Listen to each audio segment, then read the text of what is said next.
Well, Biden made bigger news, though, when he apparently admitted to the world that he had cancer. Listen. And guess what? The first frost, you know what was happening? It had to put on their windshield wipers to get literally the oil slick off the window.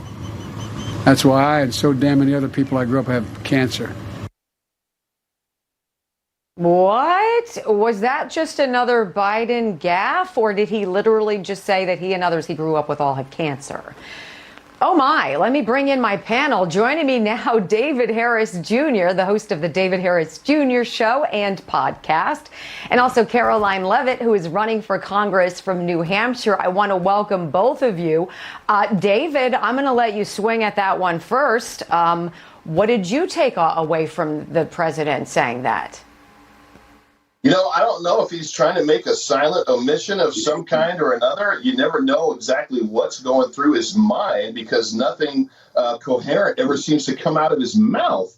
Hopefully he doesn't have cancer. We're not like the left. We don't wish death and ill on other people. But if he was actually making an admission that he does, I think that that's very scary to think that this man is parading around acting as the commander in chief of our great nation and doesn't actually have doctors that are working on him or have a coherent, direct message to actually bring to the American people. I'm sure it was a slip up, but you know what? Sure. With Joe Biden, you never really know.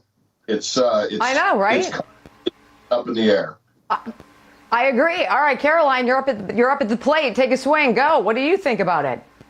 Well, I saw just before joining you guys that the Biden White House press office is once again having to cover up the mistakes of this president and his gaffes. They are now saying that the president was referring to skin cancer that he had in the past. So this is allegedly just another gaffe by Joe Biden. But how many gaffes are we going to allow? This president, anyone with a brain can tell, is clearly incompetent and unfit to lead our nation.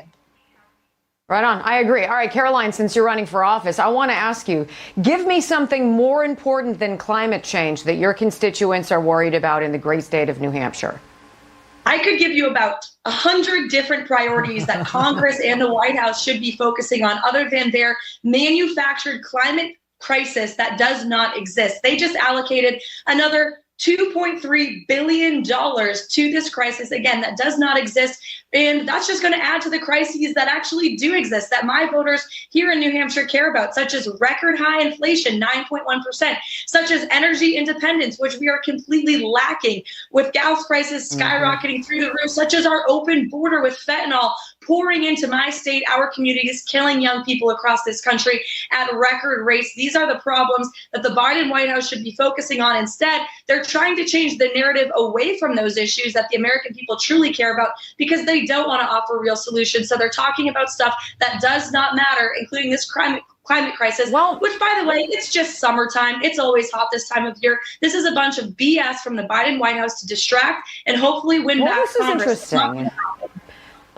Right. Let me ask you, David, what do you think? Do you think the Biden administration is that out of touch that they're not aware of what we, the people in your community, my community, are all feeling, or do they just not care?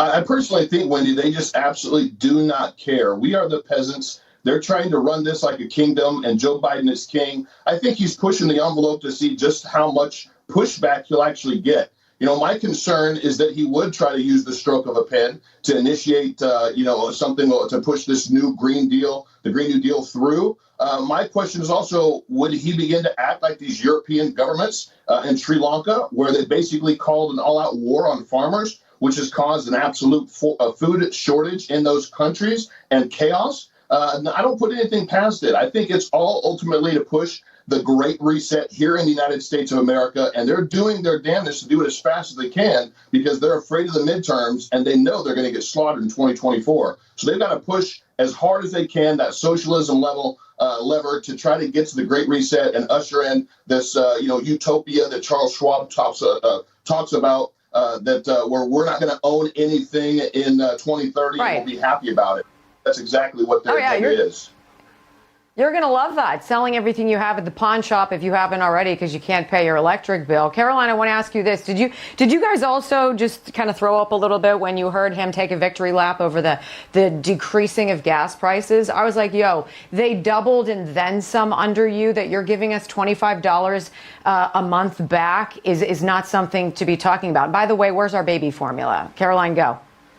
Exactly. This is how out of touch this president is with the American people, because if he actually went out into the country like I do every single night and talks to voters, gas prices are still the number one issue. We're paying more at the pump than ever before, certainly much more than we did under my former boss's administration, President Trump. That's why we must take back the House this year, demand energy independence, and put America first again.